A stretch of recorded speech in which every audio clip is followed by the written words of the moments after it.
comedy group called Faux Pas. See, now you're gonna make me forget the name. Her name is Zena, Leigh.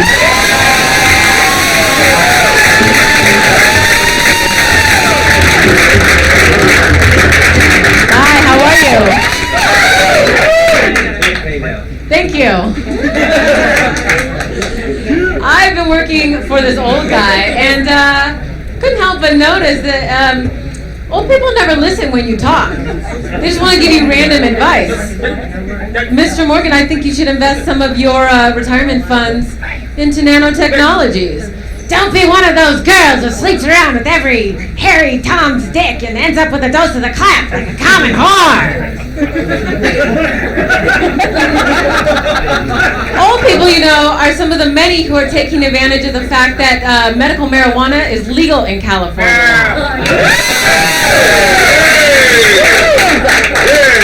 Whether that was for the old people or the marijuana, thank you. What's so weird about old people smoking dope is that is not how you see your granny, like. Sometimes my wrinkles make me feel like a walnut. And it's weird when they get the munchies too.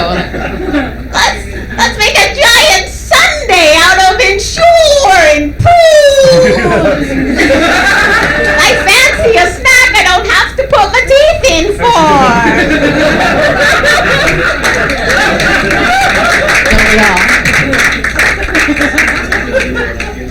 When I was a little kid, I used to search through the garage for my dad's Playboy magazines. Because we girls like to see the naked ladies too, boys. It's true. A young girl can learn a lot about being a woman from reading Playboy magazine. Like, for instance, how to look sexy when reclining naked on a bale of hay. How to match your hard hat to your stilettos and your leather utility belt while studying blueprints naked on a construction site.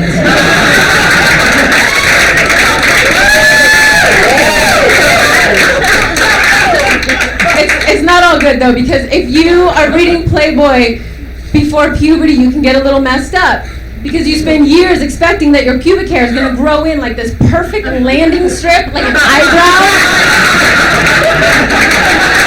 It's true. And then you're wondering to yourself about what genetic mutation has turned your snack pack into the guitarist from ZZ Top.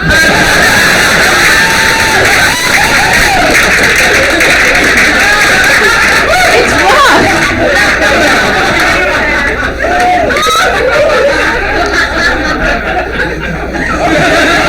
I'd like to let you all know that my mom's here tonight.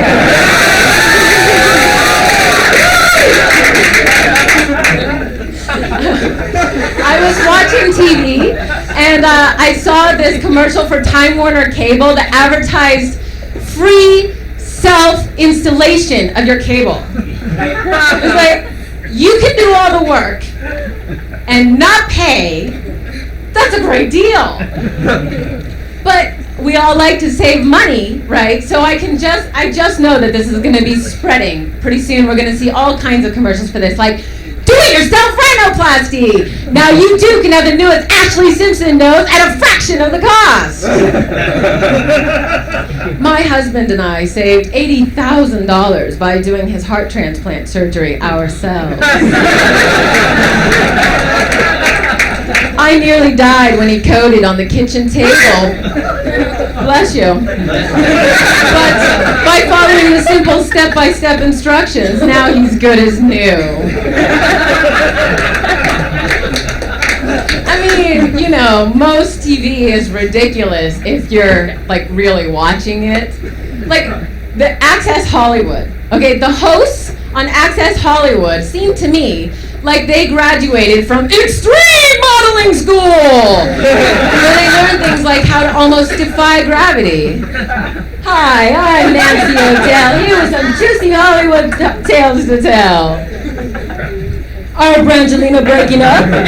We sit down with them to ask what's up. Is Lindsay Lohan on her way to rehab? Sober or not, she's looking fab.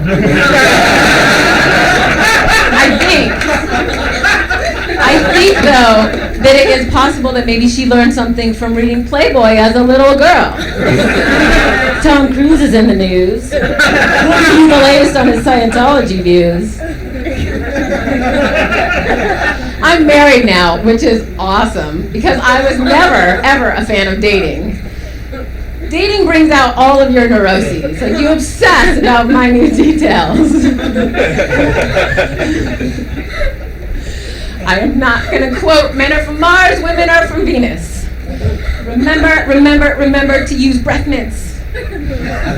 Should I wear my A-game underwear or save it till the third date?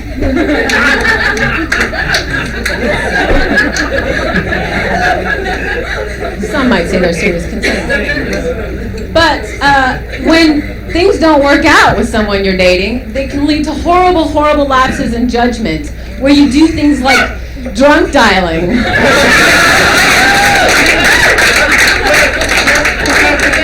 I can see none of you know what I'm talking about. This is where you just have to call that ex and tell them how great your life is now that you've moved on.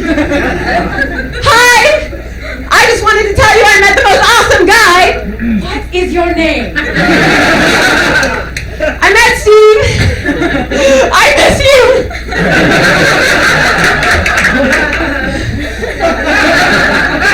Once you do fall in love, you immediately isolate yourselves from the rest of the world by creating your own private language. Dilly Loops, you are the cutest Galoopy pie. I love you oodles. I mean, maybe you don't do that, but that's how it is with me and my husband, Sexy Pants Magoo. So. I've been told, though, that this never lasts. In 10 years, you are not going to be going, sweetie chunks, could you pick up your fucking Dipsy Bobo from the middle of the schmoopsy pedal?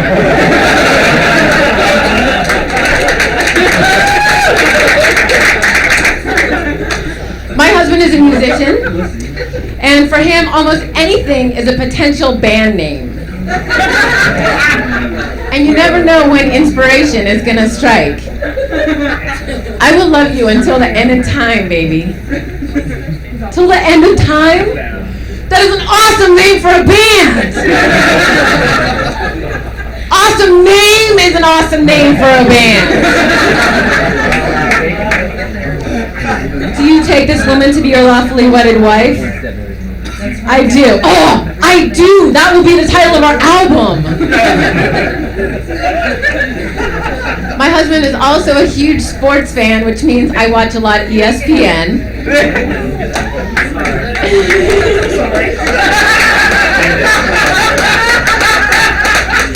ESPN is okay, but what bugs me about it is the interviews with the athletes, because you can never understand what they're saying. It's like, hey, you played a great game out there today.